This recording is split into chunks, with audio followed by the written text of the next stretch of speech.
अस्सलामुअलैकुम। बोल न्यूज़ में खुशामदीद। मैं हूँ गौहर इशरत और मैं हूँ अफशीन कुरैशी। हेडलाइंस आपने जानी। बुलेटिन का आगाज़ करेंगे।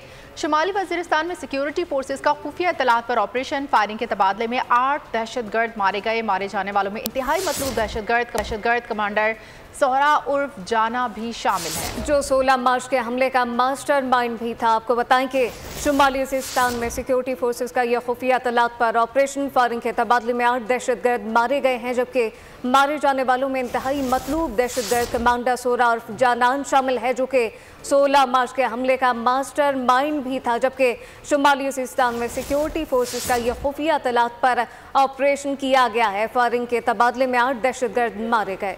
शुमाली वज़ीरिस्तान में सिक्योरिटी फोर्सेस का इंटेलिजेंस बेस्ड ऑपरेशन।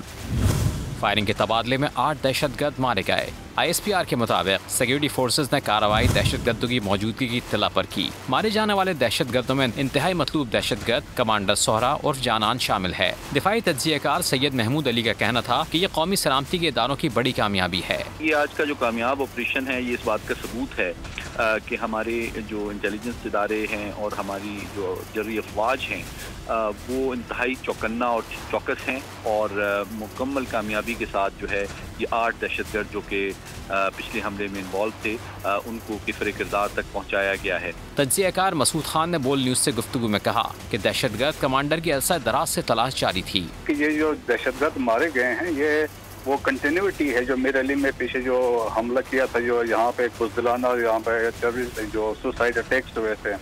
तो अफवाज पाकिस्तान डिटरमेंट है कि उन्होंने एट ऑल कॉस्ट इसको ख़त्म करना। रिजॉल्व इसमें है, पुरअज़म है। गवर्नमेंट ऑफ पाकिस्तान भी इसमें पुरअज़म है। सोहरा और जानान 16 मार्च के हमले का मास्टरमाइंड भी था।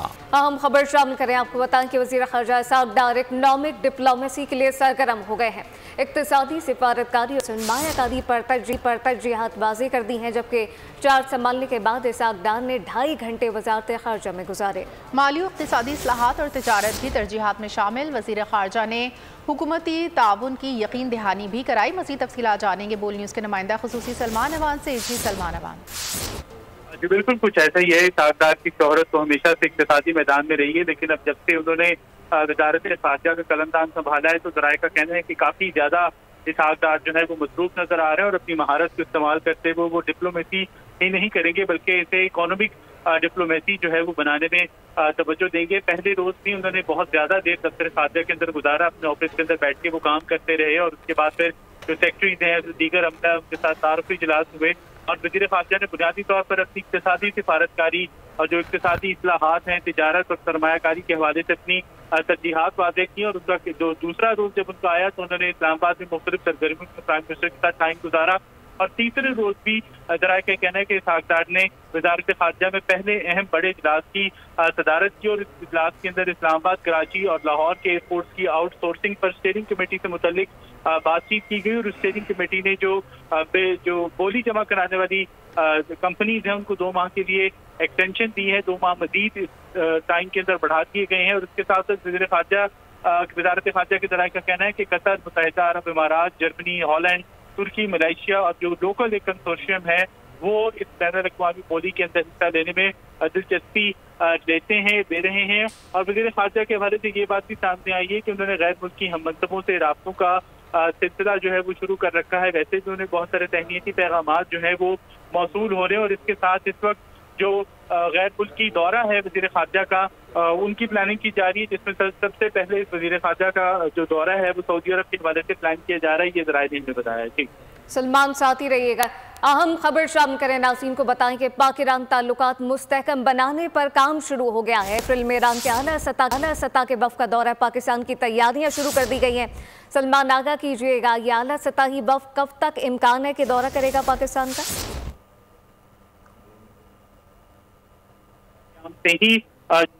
जब से नई हुकूमत आई है, वैसे तो अभी चंद रोज हुए हैं, लेकिन जिस तरह से मुल्क इस वक्त मुख्तलिफ बहरानों का शिकार है तो फौरी तौर पर इन बहरानों को हल करने के लिए कोशिशें शुरू कर दी गई हैं। और इसमें हवाले से पाकिस्तान का बहुत ही इंपॉर्टेंट हमसाया मुल्क है ईरान के हवाले से ताल्लुकात जो है उनको मजीद मुस्तहकम बनाने पे काम किया जा रहा है। वैसे तो हमने देखा था कि फरवरी के अंदर कुछ डैमेज हुआ था इन ताल्लुकात के हवाले से ईरान की स्ट्राइक के बाद, लेकिन फिर इस डैमेज को कंट्रोल किया गया और अब ज़राए का कहना है कि एक बहुत इंपॉर्टेंट डेलीगेशन जो है वो जल्द पाकिस्तान का दौरा करने वाला है और इस हवाले से तैयारियां की जा रही है, जिसमें 20 से 25 अहम ईरानी ऑफिशियल शामिल होंगे। 2 से 3 सीनियर वज़रा जो है वो भी मौजूद होंगे और इस हवाले से दोनों ममालिक के जो मुतल्लिका शोबे हैं, दफातर खारजा हैं, वो काम कर रहे हैं। और जो बताया गया है कि ये ईरानी वक्त जो है ईरान पाकिस्तान गैस पाइपलाइन की पाकिस्तान में जो हिस्सा तामीर होना है उसकी इफ्तिताही तकरीब के अंदर उसकी शिरकत मुतवक्के है। इसके अलावा जब ये वक्त पाकिस्तान आएगा तो बाहमी तिजारत, तवानाई, सिक्योरिटी, सरमायाकारी और दिफा के हवाले से मुख्तलिफ किस्म के MOUs के ऊपर दस्तखत जो है वो एक्सपेक्टेड है। इसके अलावा रवा साल एक और इम्पोर्टेंट डेवलपमेंट है ईरान के हवाले से, वो है ईरान के सदर इब्राहिम रईसी का दौरा है पाकिस्तान, वो भी एक्सपेक्ट किया जा रहा है, जिसमें ज़राए का कहना है कि तो एक आज़ाद तिजारत का मुआहदा जो है वो इस दौरे की हाईलाइट हो सकता है। और इस हवाले से अगर ये मुआहदा तय पा जाता है तो दो तरफा तिजारत के अंदर कई गुना इजाफा भी होगा। जी, वफ़ की पाक ईरान गैस पाइपलाइन के इफ्तिताम में शिरकत भी मुतवक्के है। सलमान अबान, बहुत शुक्रिया। सिंध बलोचिस्तान के बाद पंजाब और खैबर पख्तूनख्वा के लिए भी गैस महंगी करने की तैयारी शुरू कर दी गई। सूई सदर ने गैस की कीमत में 147% तक इजाफे की दरखास्त कर दी। समाअत 25 मार्च को लाहौर में होगी, पेशावर में समाअत 27 मार्च को होगी। पंजाब और खैबर पख्तूनख्वा में भी गैस महंगी करने की तैयारी। सुई नॉर्दर्न ने गैस की कीमत में 147% तक इजाफे की दरखास्त कर दी। दरखास्त में कहा गया है कि सुई नॉर्दर्न के रेवेन्यू में 179 अरब 18 करोड़ रुपए शॉर्टफॉल का तखमीना है। दूसरी तरफ सुई सदरन ने भी कीमत में इजाफे की दरखास्त दायर कर रखी है। सुई सदरन ने 324 रुपए फी MMBTU का इजाफा मांगा है। दरखास्त पर समाअत 20 मार्च को कराची में होगी। काबीना डिवीजन ने वफाकी काबीना के फैसलों की रोशनी में किफायत जारी पॉलिसी का इजरा कर दिया है, जिसके तहत सरकारी अफसरान को सिर्फ नागुज़ीर वजूहात की बिना पर बैरून मुल्क सफ़र की हिदायत की गई है। 5 स्टार होटल में क़याम पर पाबंदी आयद कर दी गई है और ऐसे ममालिक के साथ रब्ता ना किया जाए जिनसे पाकिस्तान सिफारती ताल्लुकात नहीं रखता। वफाकी काबीना की किफ़ायत शुमारी पॉलिसी का इजरा वफाकी वज़रा और अफसरान के सरकारी दौरे वज़ीर आज़म की मंजूरी से मशरूत होंगे। इसके साथ वज़ीर और सेक्रेटरी के एक ही वक्त बैरून मुल्क दौरे पर भी पाबंदी आयद की गई है। सदर और चीफ जस्टिस फर्स्ट क्लास सफरी सहूलियात के मजाज होंगे, जबकि वज़ीर आज़म, चेयरमैन सैनेट और वज़रा बिजनेस क्लास में सफ़र करेंगे। ये भी कहा गया है कि ऐसे ममालिक के साथ रब्ता ना किया जाए जिनसे पाकिस्तान के सिफाती ताल्लुकात नहीं हैं। पाकिस्तान और IMF के दरमियान हतमी दौर आज होगा। 1.1 अरब डॉलर की किस्त के लिए स्टाफ लेवल मुआहदा तय पाने का इम्कान है। मुआहदे की सूरत में IMF का एग्जीक्यूटिव बोर्ड 15 अप्रैल को रकम की फराहमी की मंजूरी देगा। वज़ीर ख़जाना मोहम्मद औरंगज़ेब पाकिस्तान की जानिब से नए और बड़े कर्ज प्रोग्राम के लिए दरख्वास्त देंगे।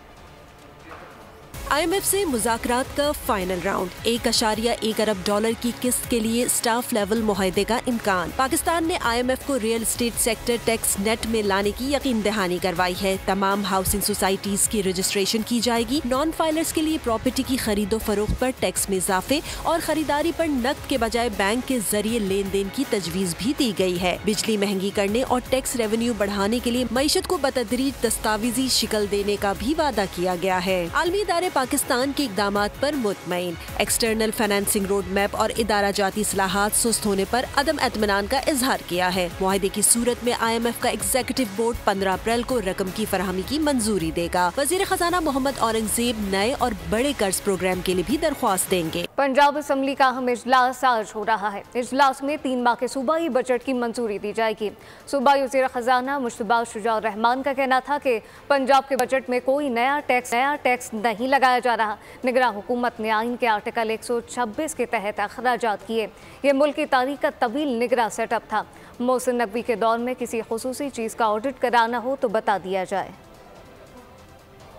सब आर्टिकल 1 के साथ ये कानून है कि जो आपने पिछले अखराजात हैं 3 माह की, ये पहली दफ़ा कि 4 दफ़ा बजट पेश हो रहा है, जो कि गवर्नमेंट को आई को चलेगी। खबरों के सिलसिले को आगे बढ़ाएंगे और बात करेंगे रमज़ान की। रमज़ान के फौरी बाद कराची में नई बस सर्विस शुरू करने जा रहे हैं। मीरपुर खास में भी बस सर्विस शुरू की जाएगी। ड्रग माफिया के खिलाफ भी बड़ा क्रैकडाउन करने का फैसला। प्रेस कॉन्फ्रेंस में शजील मेमन का कहना था कि अवाम के लिए जितनी भी खुशखबरियाँ दी हैं उन पर मिनो अमल होगा। में जो जाम सादिक ब्रिज थी येलो लाइन BRT की, उस पर काम शुरू होने जा रहा है, उसकी ग्राउंड ब्रेकिंग करने जा रहे हैं हम। मैं जितने भी मैंने बातें की हैं, चाहे वो मीरपुर खास में बस सर्विस का मीरपुर खास के लोगों को बस सर्विस की मुहैया करना हो, पाकिस्तान पीपल्स पार्टी की क़यादत की जानिब से, हुकूमत सिंध की जानिब से कराची और सिंध भर के आवाम के लिए ये तोहफे हैं। हम नेक्स्ट फेज़ में जो हम अभी प्रपोज़ कर रहे हैं कि नेक्स्ट ईयर इंशाल्लाह ताला हम मज़ीद 500 बसेस की प्रोक्योरमेंट की तरफ जा रहे हैं, जिससे मैं समझता हूँ कि हम सिंध के हर ज़िले को ट्रांसपोर्ट सर्विस जो है वो हम प्रोवाइड करने दें, क्योंकि हम चाहते हैं कि ट्रांसपोर्ट के सिस्टम को बेहतर से बेहतर किया जाए। आज से हम पूरे सिंध भर में मंशियात के ख़िलाफ़ क्रैकडाउन करने जा रहे हैं। और जब मैंने ऐलान किया उसके बाद 2 दिन पहले ही एक्साइज टीम ने एक अच्छा कार्रवाई की। कोरंगी से उन्होंने मंशियात फरोशों को गिरफ़्तार किया। मंशियात उसमें चर्स, आइस और इस तरह के क्रिस्टल जैसे नशे जो हैं वो उन्होंने रिकवर किए। आज के जितने भी ये खुशखबरियाँ सिंध की आवाम के लिए दी हैं, इंशाल्लाह ताला इस पर मनोवन अमल होगा। अहम खबर दें आपको लाहौर से, जहां अमीर बालाज टीपू कत्ल केस में गिरफ्तार 7 मुल्ज़मान के बयानात कलमबंद कर लिए गए। बालाज को कत्ल करने के लिए 2 शूटर, 3 सहूलतकार मौके पर मौजूद थे। पुलिस के मुताबिक बालाज को कत्ल करने वाले शूटर मुजफ्फर को किसने गोलियां मारी, मजीद तफसीलात जानेंगे बोल न्यूज़ करमाइंदे खुरम से। जी खुरम अली। कत्ल केस में की तफसील सामने आ गई है। सीआईए ऑर्गेनाइज क्राइम यूनिट ने बिलाज कत्ल केस में ज़ेरे हिरासत 7 मुल्ज़मान का बयान जो है वो कलमबंद कर लिया है।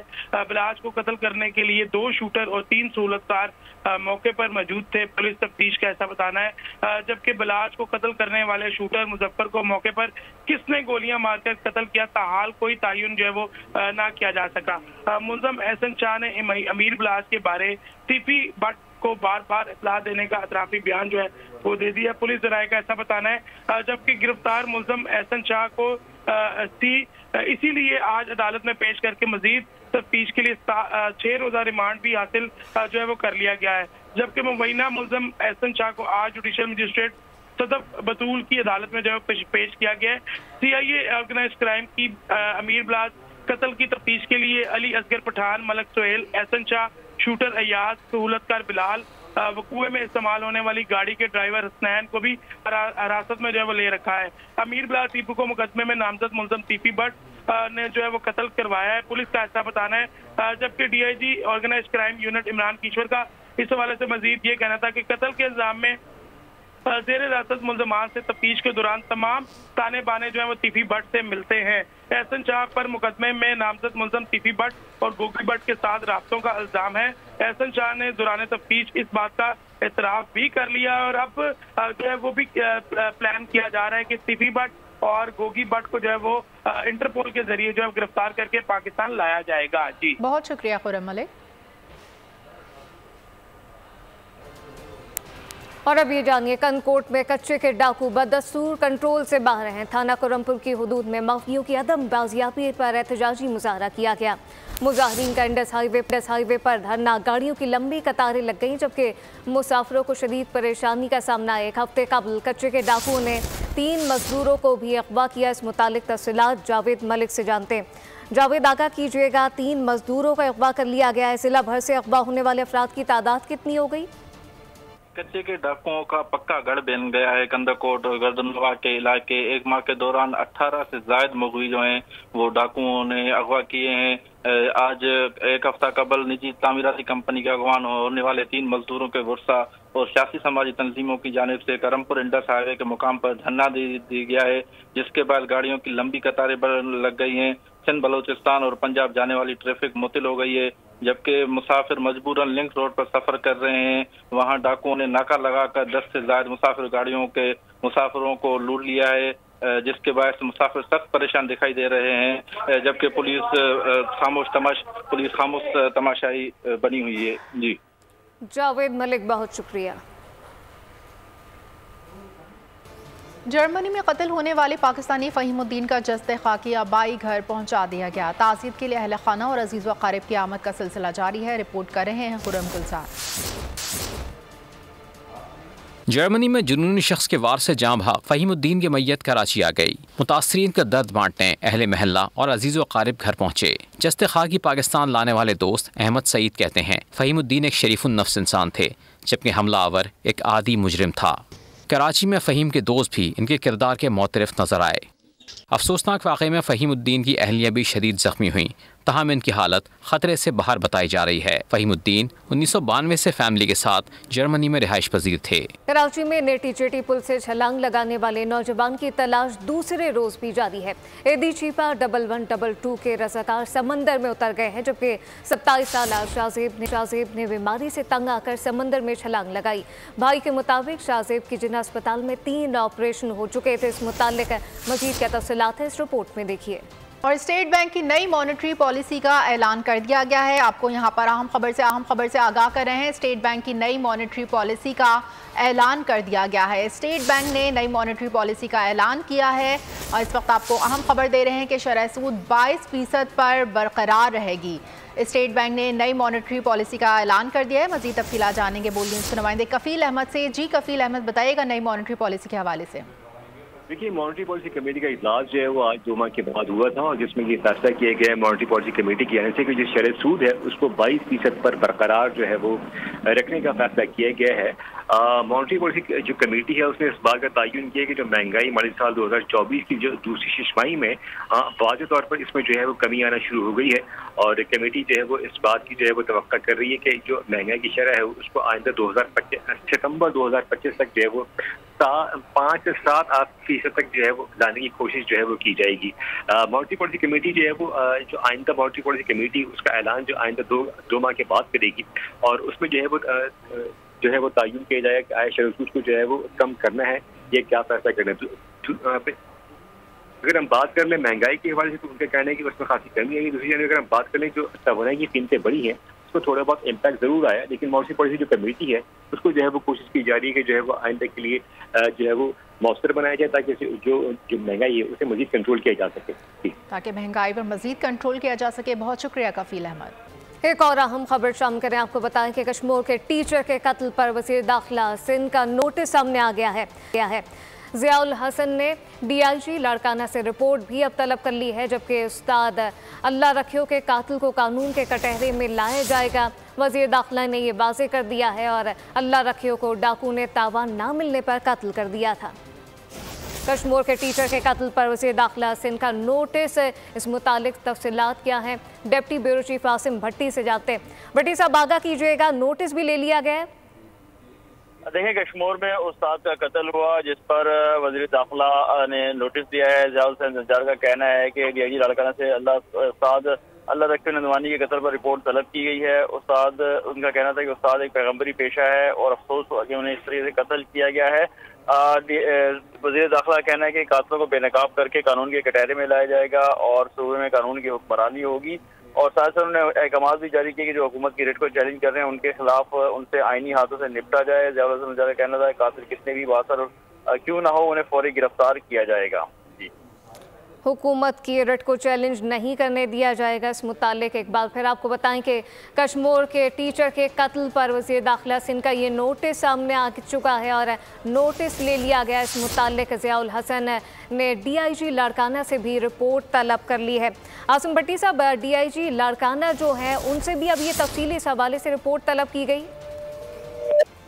सही, इस वक्त आपको बताएं कि उस्ताद अल्लाह रखियो के कातिल को कानून के कटहरे में लाया जाएगा और अल्लाह रखियो को डाकू ने तावान ना मिलने पर कत्ल कर दिया था, जबकि अब इस वाक़े पर नोटिस ले लिया गया है और कहा गया कि हुकूमत की रेट को चैलेंज नहीं करने दिया जाएगा। उस्ताद अल्लाह रखियो के कातिल को कानून के कटहरे में लाया जाएगा, ये वाज़े कर दिया गया है वज़ीर दाखिला की जानिब से, जबकि अल्लाह रखियो को डाकू ने तावान ना मिलने पर कत्ल कर दिया था। तावान ना मिलने पर कत्ल किया गया, जबकि कश्मीर के टीचर के कत्ल पर वज़ीर दाखिला सिंध का ये नोटिस सामने आ गया है। जी आपको बताएं कि वज़ीर दाखिला सिंध ने नोटिस ले लिया है और ज़ियाउल हसन ने इस वक्त, आपको बताते चलें कि इस वक्त अल्लाह रखियो को डाकू ने तावान ना मिलने पर कत्ल कर दिया था। बोल एंटरटेनमेंट का ड्रामा चांद नगर आते ही छा गया। यकुम रमज़ान से शुरू होने वाले ड्रामे की नाज़रीन ने ज़बरदस्त पजीराई की। चांद नगर हर रोज़ रात 9 से 10 बजे बोल एंटरटेनमेंट पर देखिए। न्यूज़ स्टूडियो से फिल वक्त इतना ही। मज़ीद खबरों और अपडेट्स के लिए आप विजिट कर सकते हैं हमारी वेबसाइट bolnews.com। देखते रहिए बोल।